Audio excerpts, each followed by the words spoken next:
Hello guys, in this video, you will learn how to save TikTok music in gallery. So let's get started.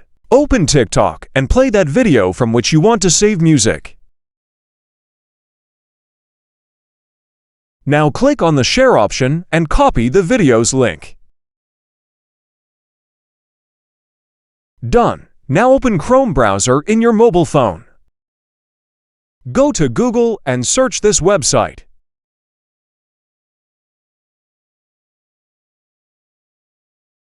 Open this website qload.info. Now click on Download TikTok songs and music. Paste your link here and then tap on Process. Here you can see that the music has been extracted from the video. Now to save music, click on the Download Track button. Done. This is how you can save TikTok music to gallery. Please like and subscribe for more.